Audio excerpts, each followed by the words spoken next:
Educator, and here to talk about a very, very strong exhibit. Please welcome Raven Cook.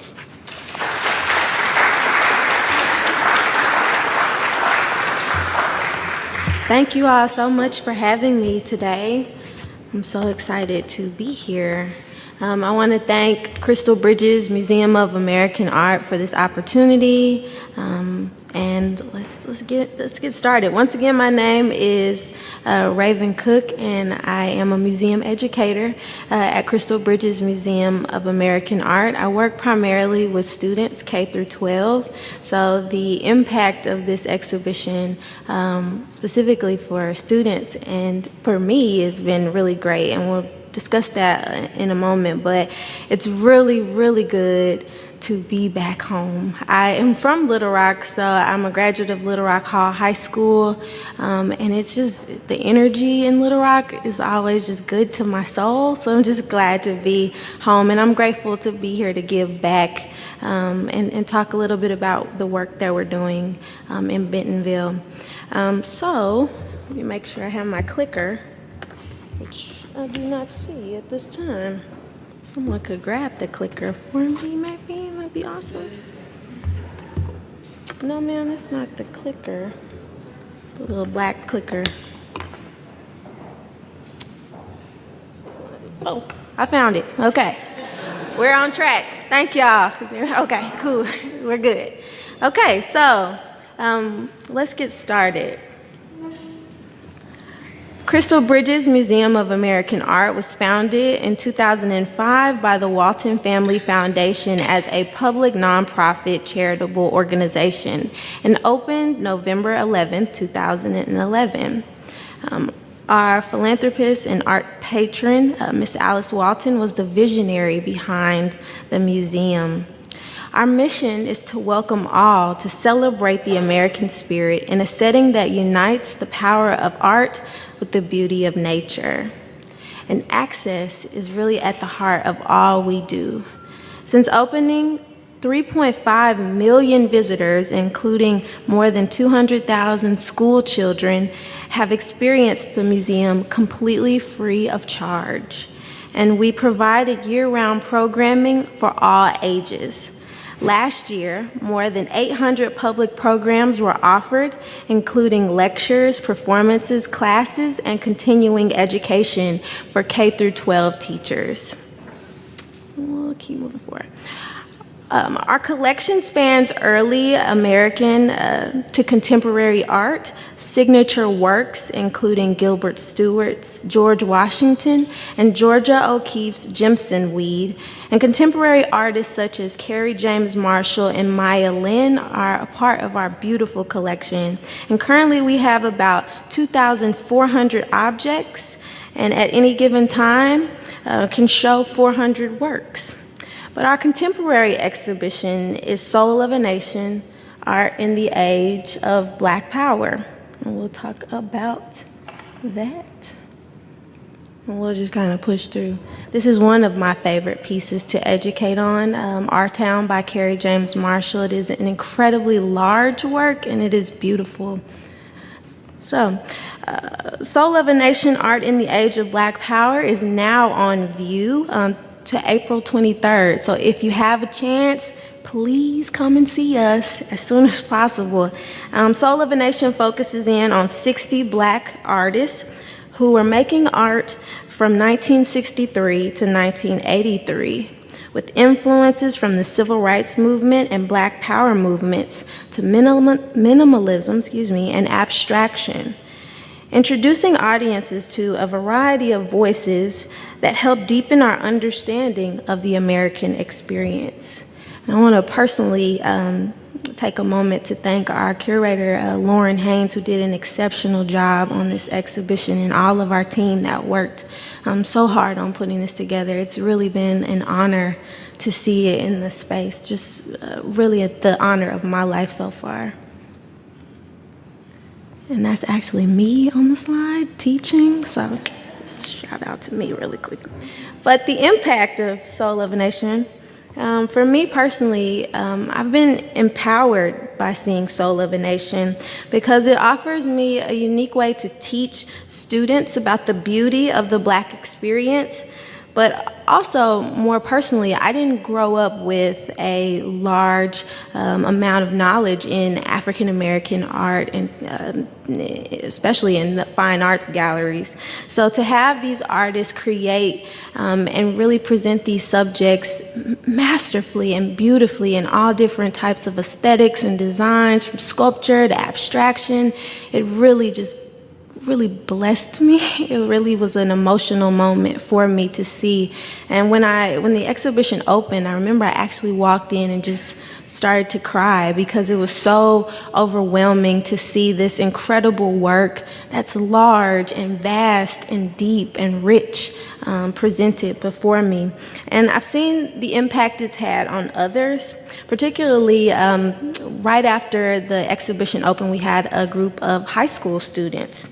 And as they walked through, one of the students actually revealed to me that he, as an African American student, was not aware that these things had been created by African American men and women, much like myself. So it was like looking at a reflection of myself, right, with this young man. And he talked about seeing that art and having it kind of propel him to want to teach and to know more. Where did this come from? Who are these individuals, and what does that mean? So this exhibition has really impacted students, particularly high school students, in a very special way, and has allowed us to have some really important dialogue at this time. And additionally, we've had other guests come in and discuss specifically at our reception right after the exhibition opened. I had an older lady come up and discuss just how the museum felt like home. That was a powerful moment for me as an educator who had watched this exhibition be put together, have someone tell me that this space felt like home for them. And it reiterated that the work that we do at Crystal Bridges, believing that our art has the power to transform lives and inspire action through discovery and diversity of thought, for this museum to focus on inclusion and a mission of welcoming all. There is no better measure of impact than to hear this visitor, this guest say that I feel like I'm at home. That was a very important moment, and I was really proud to be able to share that. Our collection, our early American galleries, with the mission to welcome all, we are committed to creating inclusive and meaningful museum experiences. Increasing diversity in our collection is an important part of this.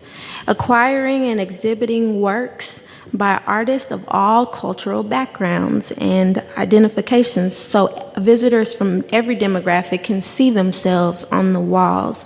That's really important, and as I mentioned with Soul of a Nation, this museum is really offering those opportunities. Our museum is offering those incredible opportunities. We recently unveiled our newly reimagined Early American Galleries for the first time since opening in 2011. We the People by Nari Ward welcomes visitors. This work questions how art can serve as a call to action, with the three most recognizable words in the U.S. Constitution spelled out in a 27-foot wall sculpture made of shoelaces through the eyes of an immigrant. The artwork in the reinstallation better represents the rich diversity of people and experiences that make up the American culture, borrowing Native American art, American folk art, and Spanish colonial paintings, and presenting both Spanish and English. We can't tell the American story through a singular voice.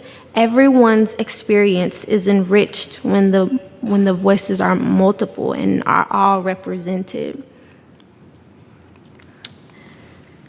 Diversity and inclusion is also at the heart of what we do.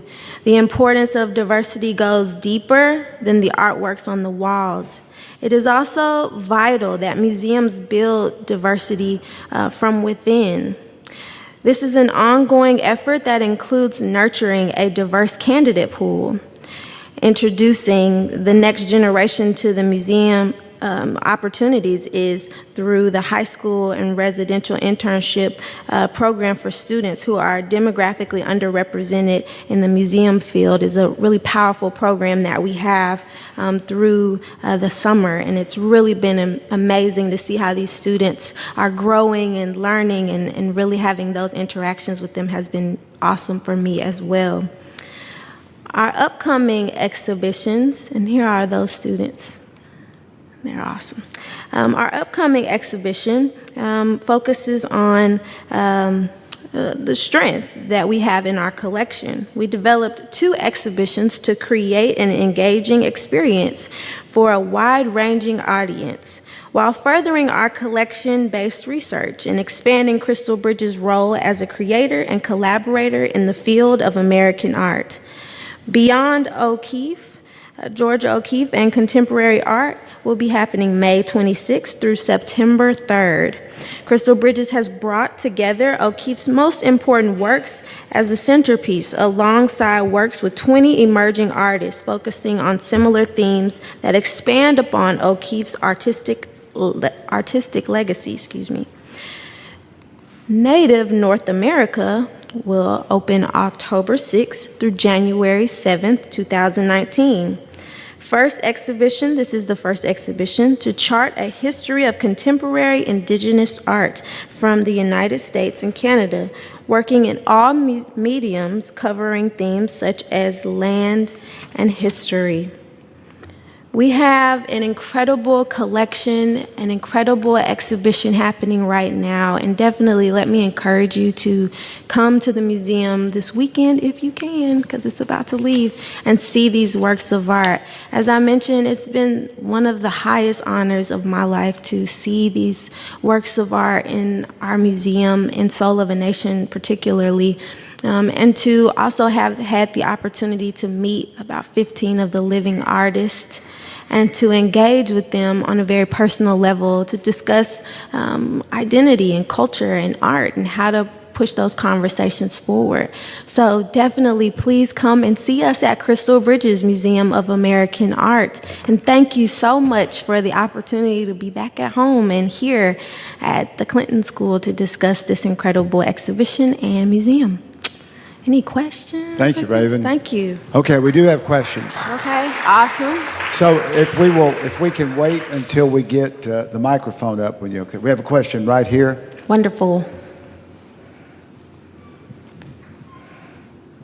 Hi, thank you so much for being here. Thank you for having me. Yes, ma'am. I know that you got to meet with some of the artists Yes. at the very beginning of the exhibition. Yes, ma'am.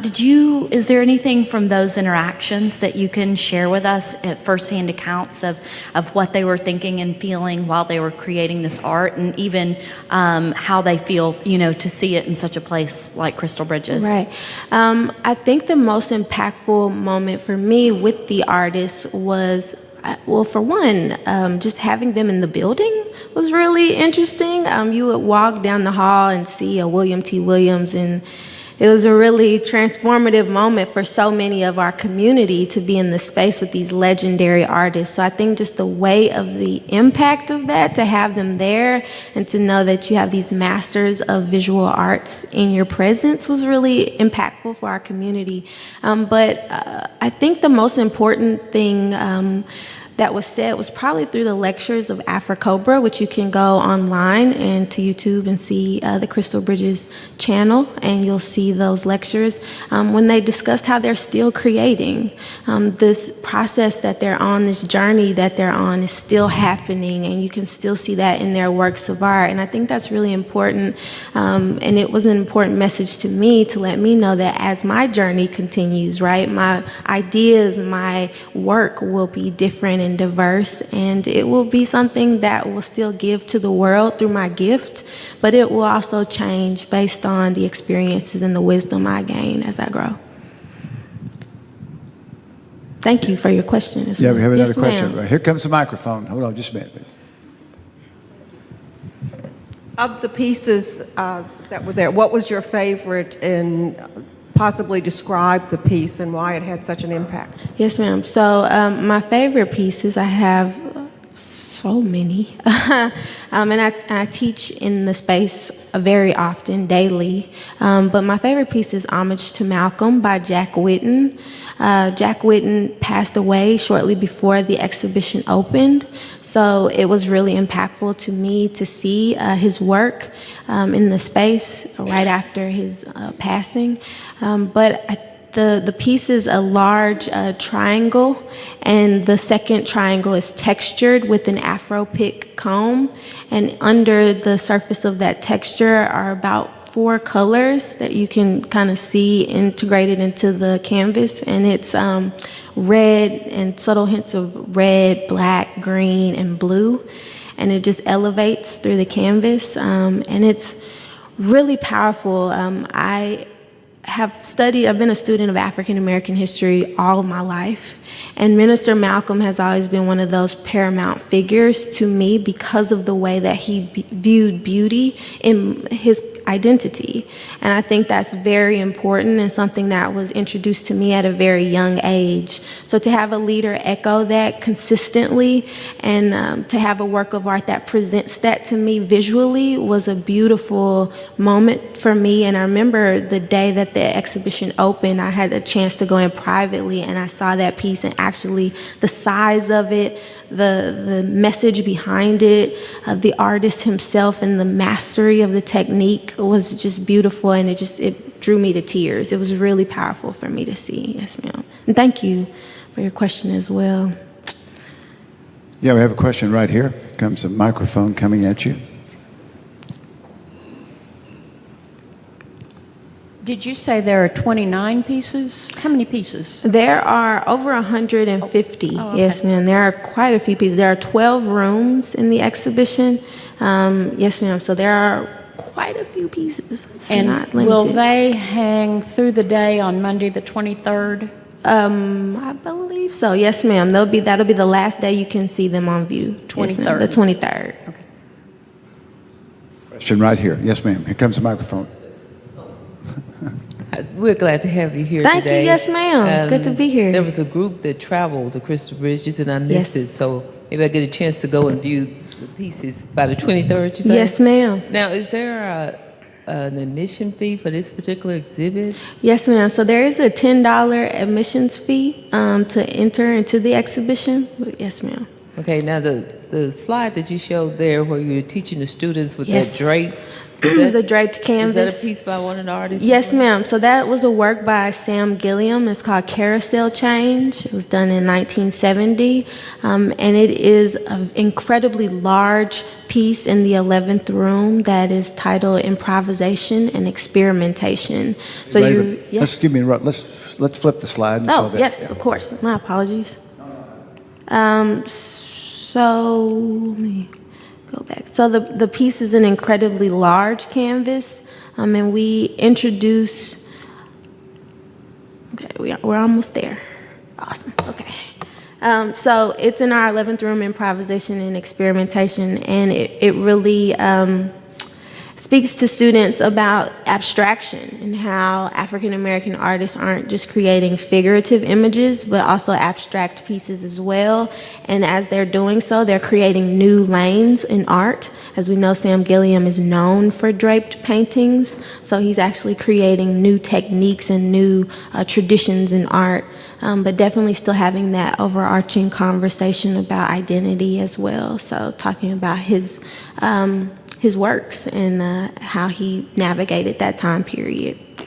Yes, ma'am. Yeah, there's a question right here. Thank you. You spoke about the summer program for Yes, the ma'am. students. Could you elaborate on that just a little bit? Yes, ma'am. So we have a summer program that is brought in through our education department, and we have students come from the Delta, and they came to Crystal Bridges, and they have the opportunity to learn what an exhibition is while creating their own exhibition for their final projects. They have a chance to work with a number of departments around the museum, from curatorial to prep and all these different areas that they may be interested in, and really build their language of the museum industry and just try to introduce them to it in a sense of what they could do in so far as professional work and career. Yes, ma'am. So it is a very diverse group, and we allow the students to really engage with the staff and talk about, and the leadership, and talk about what they could be and where they could go, and it's a really great option. I hope that answered your question. Yes, ma'am. A question right here. Yes. Hi, I had a question. There's this two-piece suit that has an ammunition bandolier, belly. yes, Yeah, ma'am. I love that piece, and I think it's such an important addition to this exhibition because it shows the power of art. Yes. In communicating change. Right. Do you know anything more about that piece? Yes, so that is a work done by J. Gerald, and it is the Revolutionary Suit. The bandolier is actually connected to another piece, Revolutionary, by Wadsworth Gerald, which is done a little later. J. Gerald and Wadsworth Gerald are husband and wife, and they were actually at the museum for the opening, and you can actually watch their lecture on the YouTube channel, but the piece is actually really echoing the sentiment of her place in the movement, which is as an artist, right? So the bandolier, instead of having ammunition, has pastels, right? So it really is a piece that can speak to that narrative of what our individual role is and how we don't necessarily have to be in a certain largest communicator position, but whatever our gift is, really focusing in on that and how it can contribute to change. Yes, ma'am. Yes, we've got a question right back here. We'll come at you, please. So I think you mentioned the timepiece that this Yes, exhibit ma'am. covered. What were other criteria that you all used to decide what artists would be included? Yes, ma'am. So 63 to 83, that was definitely a major role. And this exhibition is coming from London. So it was really a conversation of how artists are creating. And I think one of the largest things to consider is how these artists are creating as the time period echoes. So really just kind of focusing in on the historical element of the Black Power movement and the Civil Rights movement. That was definitely things that we integrate into our narrative.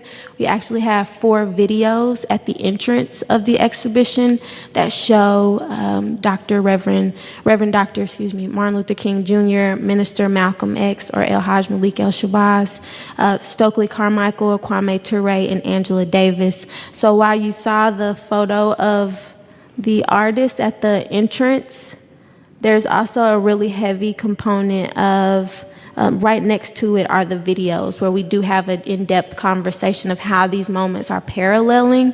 And so far as the actual aesthetics that were needed and things of that nature, we talked about collectives. Collectives are heavily considered. Room 1 considers the collective spiral. Room 5 is Afrocobra. So also how artists are working together in tandem to present largest narratives. Curatorially, I can't speak to that, but in just so far as how we educate, those are some things we consider. Yes. Put it together. It was already compiled and it's just rotating there. It is, but there is a way that it speaks in our space, right? So when it comes from that space to another, we do have to consider how it will speak in our museum. So while it may have been one way at the Tate, there are things that Lauren has had to do to consider the curatorial element for our space. And the message of our 3 principles are architecture and nature as well. Got a question right there. So I appreciate the exhibit's emphasis on the power and importance of Black art. Yes. This past weekend, we were blessed with Beyonce's Coachella Yes. experience. Yes. And I kind of want to Yes. ask a question that speaks to whether that bridging of performance arts and the responsibility of the artist in the political, as well as just Black empowerment and Black art, and kind of the bridge between the visual arts as well as the performance aspect of that. Yes, so we definitely have had performance pieces. We actually had Patrice Cullors come to the museum for a distinguished lecture last week, I want to say. And she actually did a performance piece, Malcolm Revisited, which was beautiful. And it was a really amazing opportunity to see that narrative of visual and also performance pieces. And we also have had a number of conversations from professors that would come in and talk about the musical element, the music of that time and how that played a role. And we also have had, we actually had Al Bell come down and do a lecture as well. So we've had an emphasis on the culture of that moment and definitely how it integrated into how these artists are creating.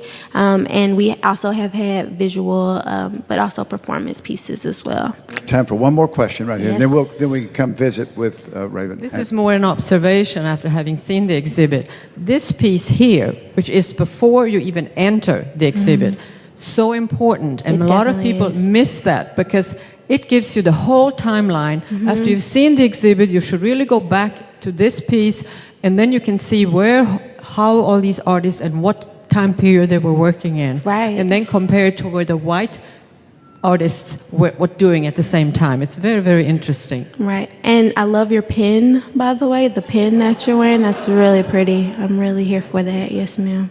Well, let's give a round of applause to Raven Cook. And I know there are more questions, so please come visit with her.